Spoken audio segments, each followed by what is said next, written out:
Hallo meine Lieben und willkommen zu einem weiteren Video hier auf meinem Kanal. Mein Name ist Miri und heute werden wir zusammen mein August-Setup erstellen.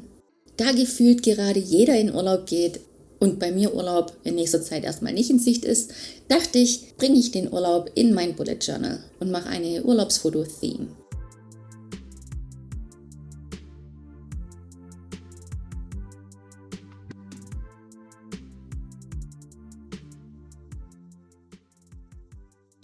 Wenn du dein Setup zusammen mit mir erstellen möchtest, stell sicher, dass du deine Lieblingsmaterialien an deiner Seite hast. Ich benutze vorwiegend Gouache in diesem Setup, aber du kannst natürlich benutzen, was immer du willst. Ich habe schon ein ganz klein bisschen vorskizziert, aber für dieses Setup musste ich jetzt nicht ganz so viel machen. Wie gesagt, ich benutze Gouache. Und das ist mein Himi Gouache Set, das ich in diese Palette reingemacht habe, damit ich nicht immer dieses riesen Gouache Set mit rumschleppen muss. Aber ja, als ich es aufgemacht habe, kam mir dann alles Mögliche entgegen und ich habe dann versucht, das wieder zu reparieren, das Dichtungsgummi da in die Führung reinzuquetschen. Aber ja, hat nicht ganz so funktioniert, beziehungsweise da war überall Farbe und ich hatte die Farbe natürlich dann überall. Und das ist mir dann auch ein paar Mal passiert, dass ich einfach Farbe überall hatte. Also falls ihr euch wundert, warum meine Finger hier und da etwas schmutzig sind, deswegen. Als ich dann fertig sauber gemacht habe, habe ich angefangen mit dem ersten Himmel und habe da eine Sonnenuntergangsszene gemalt. Und während ich dann so gemalt habe, ist mir irgendwann aufgefallen, dass ich nicht auf Record gedrückt habe. Ja, tut mir leid deswegen, aber ich glaube, das ist nicht ganz so wild. Dadurch, dass ich mein Gouache-Set hier eher wie Wasserfarben, also mit viel Wasser benutzt habe, war das Verblenden nicht ganz so einfach. Ich bin dann einfach nochmal drüber gegangen über den Himmel mit Weiß, weil ich es ein bisschen sanfter haben wollte. Und dann hat es auch wieder gepasst. Und wie gesagt, das sind ganz kleine Bilder, da muss es nicht ganz so perfekt aussehen.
Und ich verwende dieses Mal dieses Stempelset für mein Bullet Journal Setup.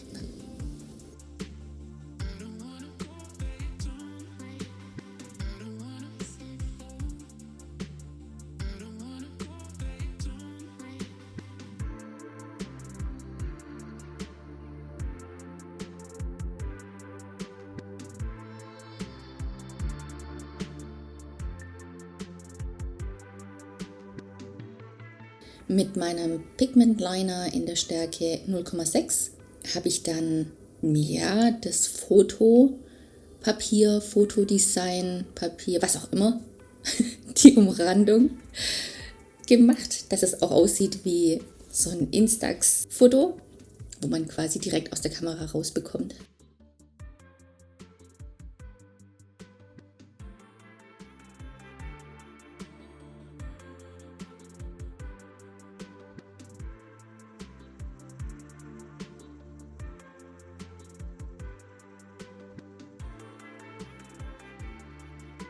Ich habe dahinter auch noch ein paar weitere Outlines gemacht, damit es aussieht, als wäre es ein Stapel voller Bilder. Meine Stempel benutze ich auch auf der linken Seite für mein Quote.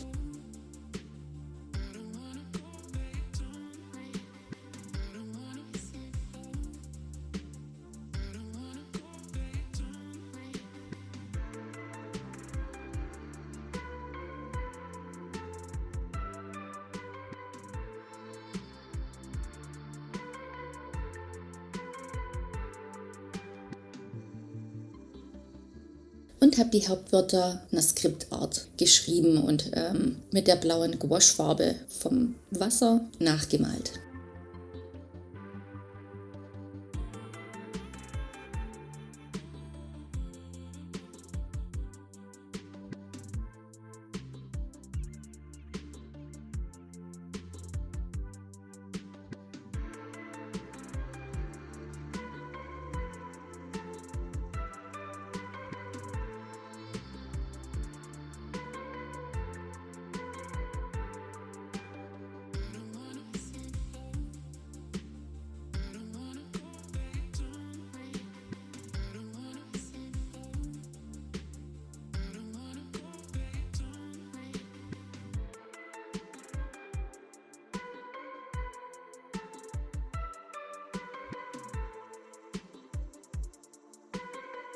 Mein Quote ist: Smell the sea and feel the sky.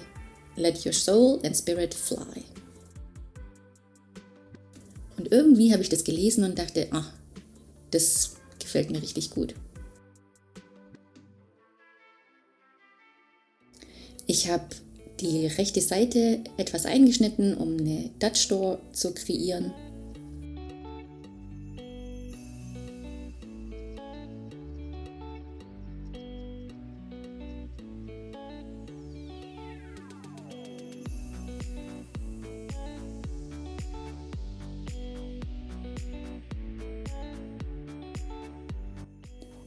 Habe die Ecken abgerundet. Und das war's dann auch schon von meiner Hauptseite. Plain und einfach, aber irgendwie doch süß, oder?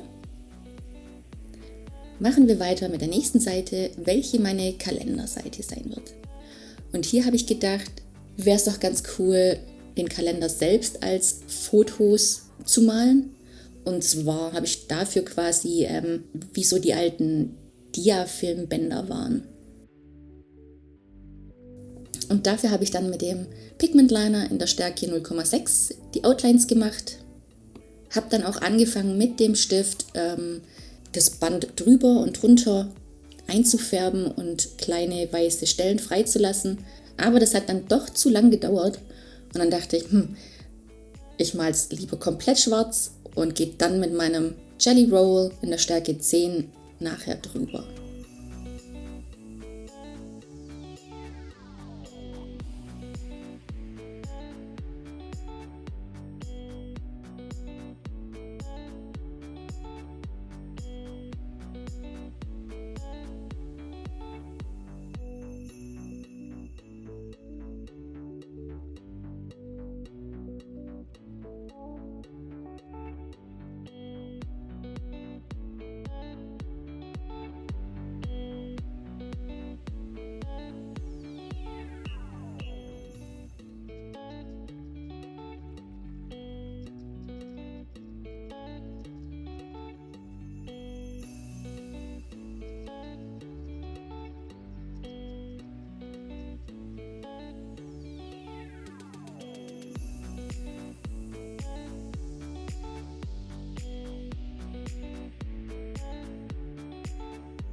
Ich habe die Tage nummeriert mit einem feineren Stift und habe dann den Titel der Seite August wieder eingestempelt. Für den ersten Buchstaben habe ich hierfür einen anderen Stempel benutzt.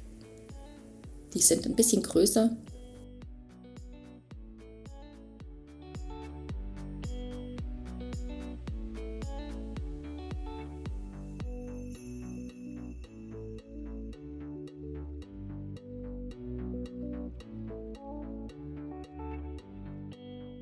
Und habe auch hier die Seite eingeschnitten, um eine weitere Dutch Door zu kreieren.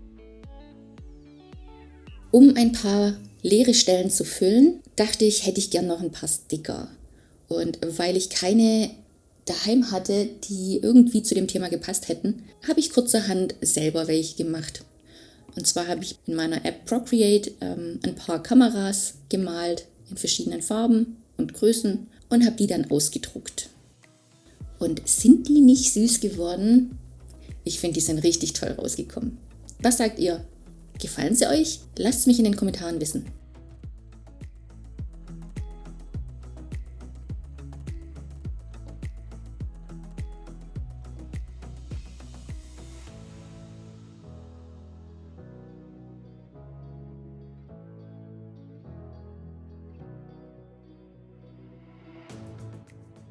Ich habe den Seitentab dann auch nochmal mit dieser blauen Farbe eingestrichen.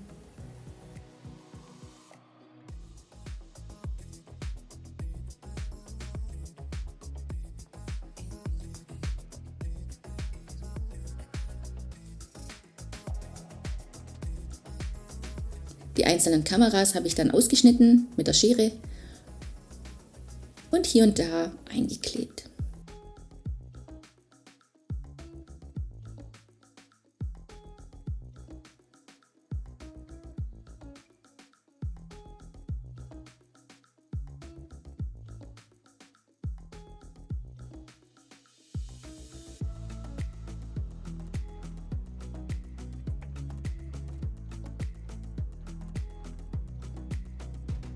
Und damit kommen wir auch schon wieder zu der nächsten Seite, welche meine Health Tracker und Content Planner Seite sein wird.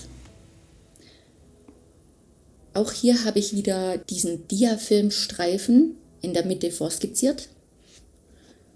Und da werde ich diesmal aber kleine Urlaubsbilder reinmalen.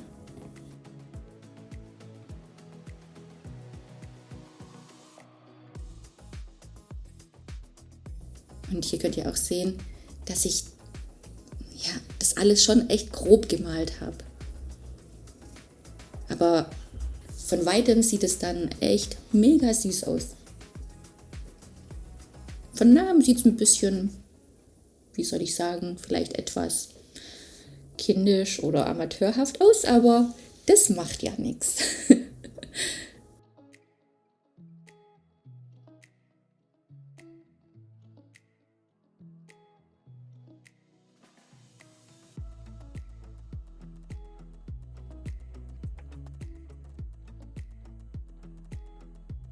Ich habe auch hier trotzdem immer mit Farbvariationen und Schatten gespielt.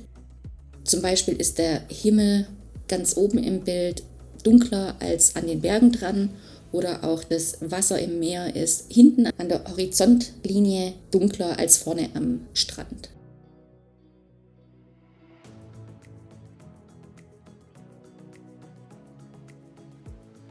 Ich finde sowas immer trotzdem ganz wichtig, damit das Bild nicht ganz so flach und langweilig aussieht. Und auch hier den Himmel habe ich an der Wassergrenze heller gemalt als oben.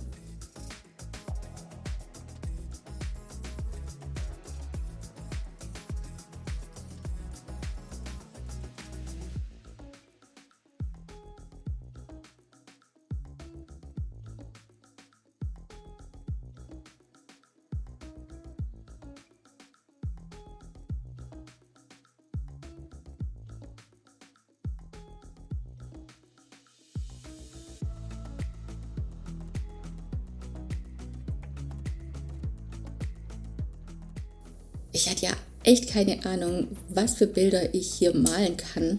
Und jedes Mal ein Strandbild zu malen fand ich dann doch auch irgendwie langweilig und habe dann überlegt, was macht man denn so im Urlaub? Und dachte, in die Berge gehen ist ja ganz schön, spazieren gehen ist schön. Also das dritte Bild, dachte ich, male ich eine Blumenwiese. Mit meinem 0,1 Pigment Liner habe ich dann noch ein paar Vögel gemalt und habe mit dem stärkeren, den 0,6 Liner, die Bilder umrandet und den Dia-Filmstreifen gemalt.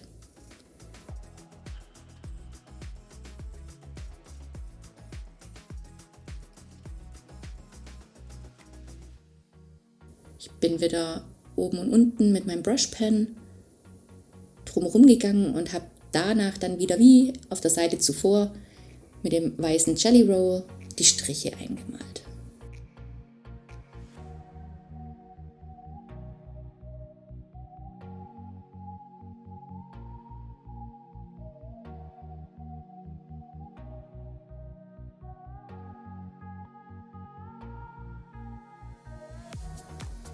Und sieht es nicht süß aus von weiter weg? Ich finde es richtig schön. Ich habe dann wieder die Titel eingestempelt.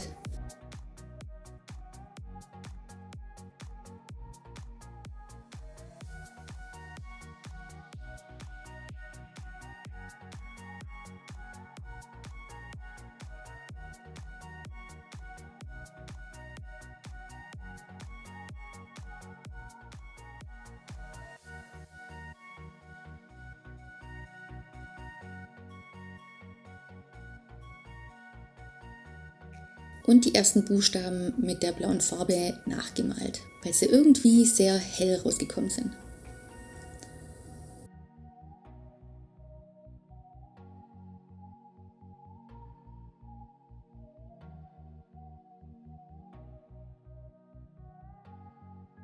Mit meinem neu gekauften Tombow 291, den habe ich euch quasi im letzten Video vorgestellt,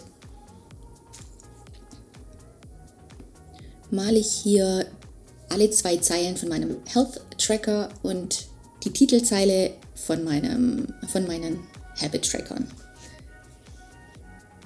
Und natürlich auch meinen Content Tracker.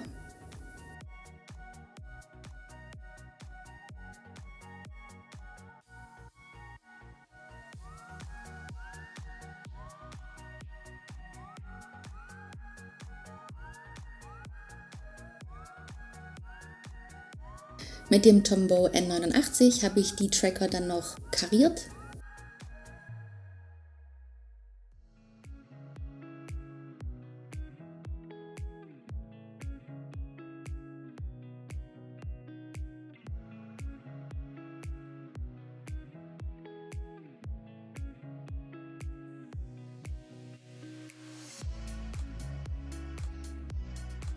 Zum einen die Zahlen und zum anderen für die Habit Tracker, das wäre dann, in meinem Fall wäre das Sport, Spazierengehen, Hundetraining und Insta.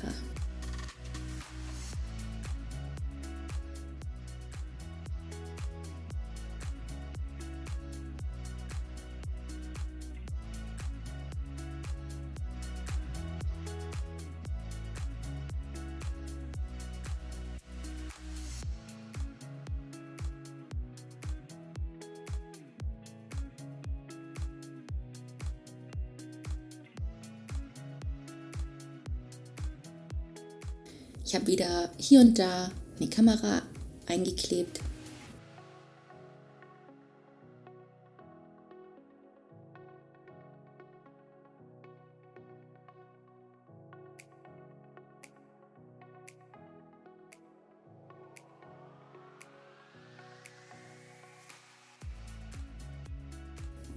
Und habe diesmal den Seitentab mit schwarzem Gouache gemalt.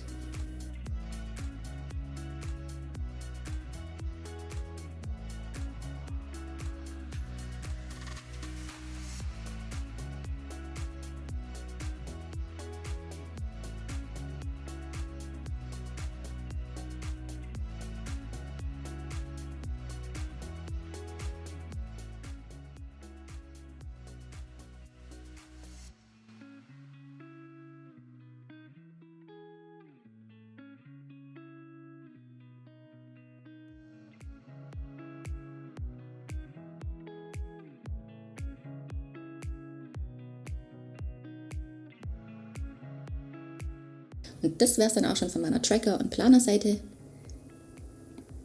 Legen wir los mit den Weeklies.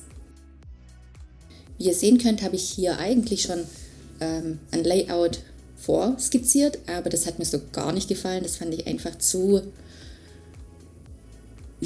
gerade, zu sauber, keine Ahnung. Und irgendwie sind für mich Fotos, wenn sie irgendwo eingeklebt werden, immer etwas krumm und schief und durcheinander. So gefallen sie mir am besten. Und genau das wollte ich hier dann auch.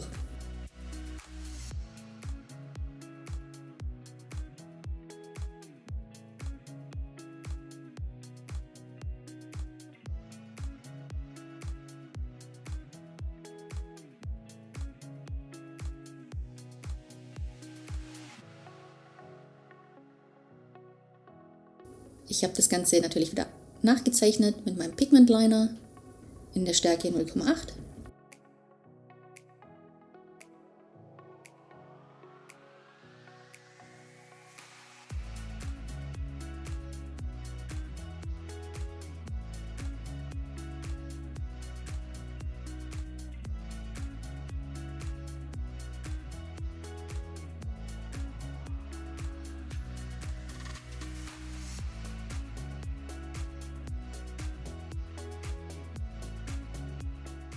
Habe mit meinem Tombow 291 die Titelzeilen für meine Shoppingliste eingezeichnet und bin dann wieder rein mit dem Tombow N89 und habe jede zweite Zeile markiert.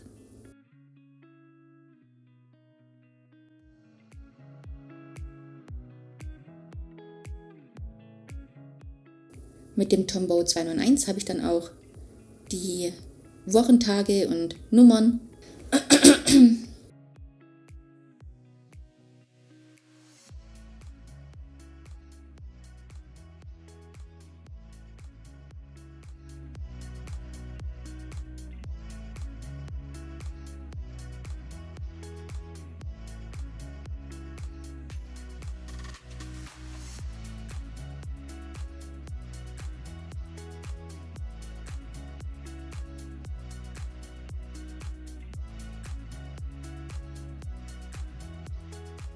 und habe dann weitere Instax-Fotos skizziert. Einmal für meinen Mini-Kalender und auf der rechten Seite 2, wo ich dann nochmal Bilder malen werde.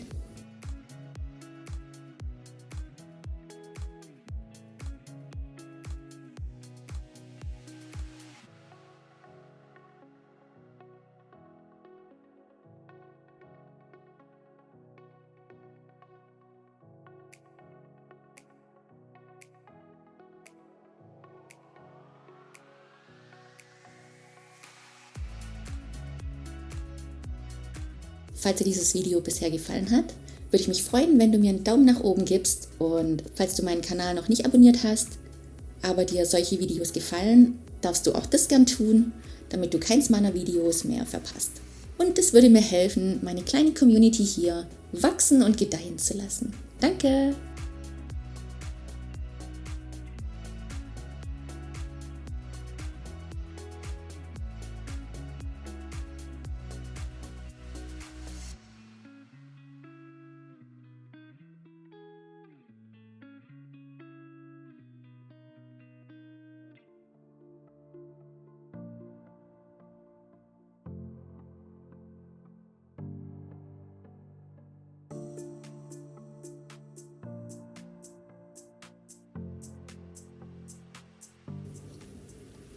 Ich habe wieder eine Sonnenuntergang-Strandszene gemalt.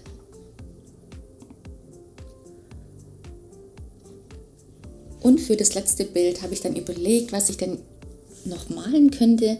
Und da ist mir eingefallen, dass ich die letzten Tage irgendwann ein Video von MJ Lefebvre, ich weiß nicht, wie man den Nachnamen ausspricht. Aber ich glaube, eventuell wisst ihr vielleicht, wen ich meine. Falls nicht, blende ich den Namen nochmal ein. Und es war dann quasi so eine Abenddämmerungsszene, auch mit Wasser und einem Steinhügel oder wo dann auch Bäume draufstehen. Und dachte, ja, das wäre doch ganz süß. Und habe das quasi gemalt. Natürlich überhaupt nicht so professionell, wie sie es gemacht hat. Ist ja auch, wie gesagt, nur eine kleine Miniatur hier, die auch nicht ganz so zeitaufwendig sein sollte.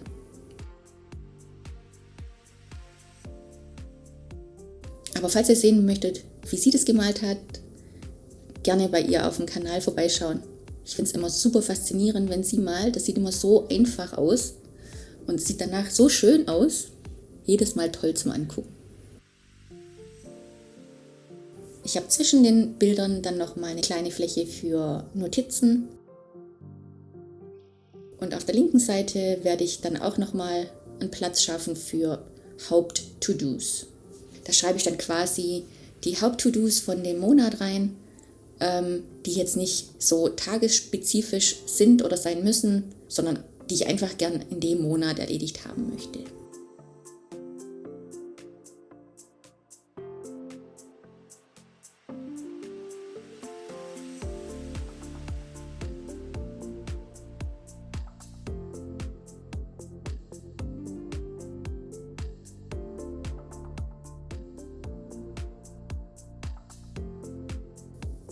Und das war's dann auch von meinem Setup. Lasst uns nochmal durchschauen, was wir so kreiert haben. Wie findet ihr mein heutiges Setup? Welche Seite gefällt euch am besten? Was ist euer Thema für diesen Monat? Lasst mich in den Kommentaren wissen.